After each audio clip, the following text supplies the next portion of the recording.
Chapter 9. The next day in class, Ben can barely look up at Miss Tibbets. He slumps down in his seat thinking about the snakes. He knows that snakes don't ordinarily strike people, at least if people leave them alone. But he can't help picturing them gliding out of the cage, lurking in the garden, ready to strike out if someone passes by. Someone like Miss Tibbets. He sits up straight and tries to concentrate on the class discussion. But he can't get those two triangular heads out of his mind. When Ben gets home, he has a snack, then he goes to his room and shuts the door. He doesn't know what else to do but work on his homework. He stares at his geography assignment. An outline of the report is due tomorrow, but Ben hasn't been able to get started on it. Now it's the last thing he wants to do. The desert seems 1,000,000 miles away. The phone rings. Ben runs into the hall and answers it. "Ben, this is Miss Tibbets." Ben is too stunned to speak. He stares at the wall. "Ben?" "Oh, right. Hi. I need to ask you something." "Okay." Ben's heart is racing. "When you came by yesterday afternoon, did you notice anything about the cage behind my garage?" "What?" Ben is fighting for time. "The cage behind my garage. The one under the lean-to." Now Ben's mind is racing too. He knows he should confess, but he just can't. No, I didn't notice anything." "Well, someone apparently opened the cage and then fastened it shut again." She stops talking for a moment, leaving space for him to say something if he wants to. "Ben, the snakes in the cage are dangerous. Somehow they got out." "Wow." Ben's voice is barely above a whisper. He feels terrible about the lie. He can't bring himself to explain everything to her. "What kind of snakes were they?" he asks. "Rattlesnakes. Timber rattles. That's why I asked you to stay away from them." "Rattlesnakes?" Ben tries to sound surprised. "Yes, I thought maybe you were looking at them when you were here." No," says Ben. "Oh, this is horrible. I shouldn't have kept them." "Where did you get them?" Ben tries to sound like he's just interested and doesn't know anything about them. "They're very rare around here," Miss Tibbets says. "My husband was licensed to capture and move snakes that had lost their habitat. He was going to transfer those rattlers and then he—" She pauses for a moment and Ben knows she's thinking about her husband dying. She takes a breath and goes on. "I should have done something with them. Now, who knows what happened? Maybe there was a hole in the cage. They got out somehow."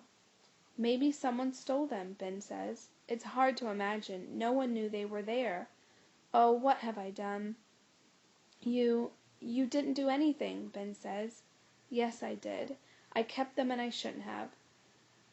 "Will they be all right?" "I don't know." The teacher's voice sounds so sad that Ben's throat tightens. "It's too early in the year for them to be out, and they usually can't adapt to a new habitat. This is all my fault." "Maybe they'll be okay," Ben says, trying to cheer her up, and himself. "Thanks." Then before Ben can hang up, she asks, "Is your mother there?" Ben freezes. Why does she want my mom? Yeah," he stammers. "May I speak with her?" Ben feels sick. "Sure, just a minute." He calls his mom. "Who is it?" she asks. "It's Miss Tibbets." He hands her the phone and walks away, but as soon as he's around the corner he stops to listen. His mother says hello and then falls silent. She's quiet for a long time. He sticks his head around the corner and sees her just standing there with the phone to her ear. "Are you sure?" she says. Then after a pause she talks for a while, saying how much Ben has always liked the outdoors and wild things and how she appreciates Miss Tibbets' concern. She hangs up and sees Ben watching. "I wish you told us about those snakes," she says. Ben nods. If his mom asks him whether he let them out, he knows he'll have to tell her the truth. "Well," she says, "I'm relieved you didn't have anything to do with it." She sounded very upset. His mom heads back to the kitchen. Ben stands there. He missed his chance to let the truth come out. Sinking deeper and deeper into a hole, he feels worse than ever. He goes back to his desk and stares at the blank wall. The desert is 2,000,000 miles away now. When he closes his eyes, he sees the snakes. He wonders where they are tonight. Ben does his best to avoid Miss Tibbets in school that week and the next. When he's in her class, he does his work but doesn't raise his hand.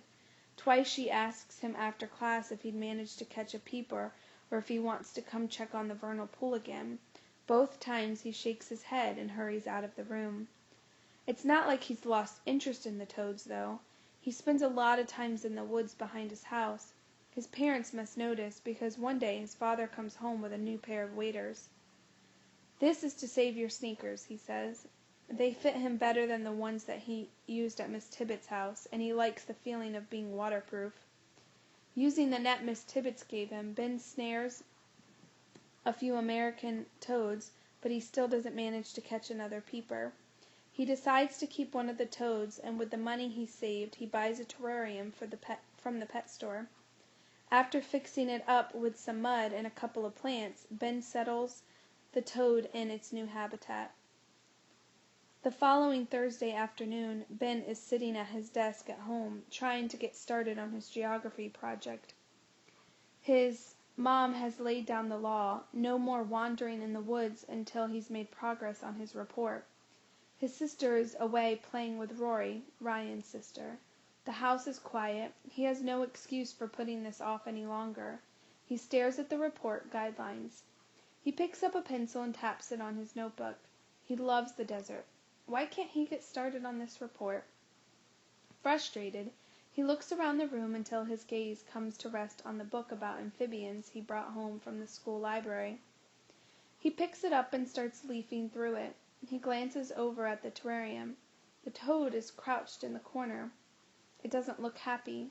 4 glass walls and some dirt and plants don't make much of a home for something that's used to living outside in the wild. He skims through the section of the book on building a terrarium for amphibians, looking for ideas. Just then the doorbell rings. "I'll get it," he yells, slamming the book shut. He runs down the hallway to the front door, happy for an excuse to escape his homework. He opens the door and finds his sister Agatha standing there. Ryan is just behind her, holding a book in his hand. "The door was locked, you bozo," Agatha says and shoves him past him. "It was not. Try turning the knob for once." Ben turns back to Ryan. "Hi," he says. "Hi," Ryan says. "Mom and Rory are waiting in the car, so I can't stay. I brought your book back, and when I was at the library I found these books about amphibians, and reptiles too. I thought you might want to see them." He's so excited he practically throws the book at Ben, and they fall to the floor between them. "Oops," he says, and scrambles to pick them up.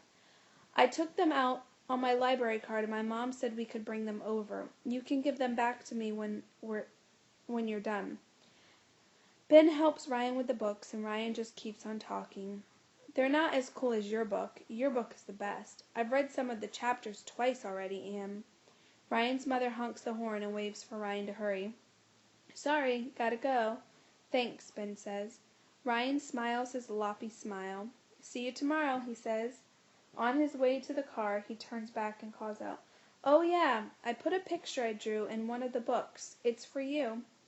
"Okay," Ben says. He waves goodbye as Ryan's mom backs the car out of the driveway. Ben looks down at the stack of books in his arms, still standing in the doorway with the door open. He opens up the top book. Between the first 2 pages is a colored pencil drawing. It's beautiful, much better than anything Ben's ever done. He didn't even know Ryan could draw. It's a picture of a bright orange creature perched on a rock by a stream. Above it, Ryan has written in large block letters, "Golden toad, endangered or extinct. Handle with care." Underneath the picture of the toad, Ryan has written an inscription, "For Ben, your friend Ryan." Ben's embarrassed. He hasn't done anything to deserve Ryan's friendship. He's barely even talked to him. He takes the books to his room. He searches through his desk drawer for the tape dispenser and sticks Ryan's picture on the wall above his desk. Then he sits at the desk and looks at the library books. Ryan brought. He opens the biggest book first, the one with the glossy colored photograph of a bright red frog on the corner.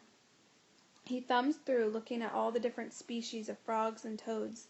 Then he stops on a page and stares at the photograph of a small, smooth-skinned olive-green toad. 2 yellow stripes curve across its back. Its eyes are bright. The edges of the eyes are golden, and the pupils are vertical, up and down, not horizontal like other toads. A diagram shows the projections on the hind feet. They look like little shovels. He reads the caption, "Eastern Spadfoot, now rare and endangered in several states." It's the toad Miss Tibbets told him about, the kind that appears every year in her vernal pool.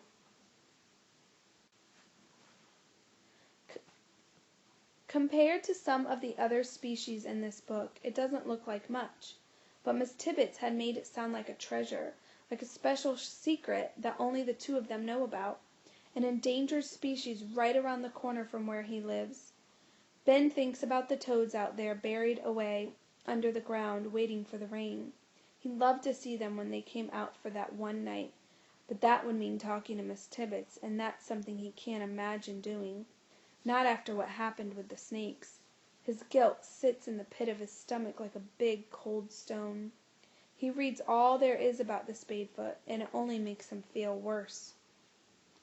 "Ben," his mother calls, "it's time for dinner." He looks at the Spadefoot one more time and closes the book. He'll have to work on his report later.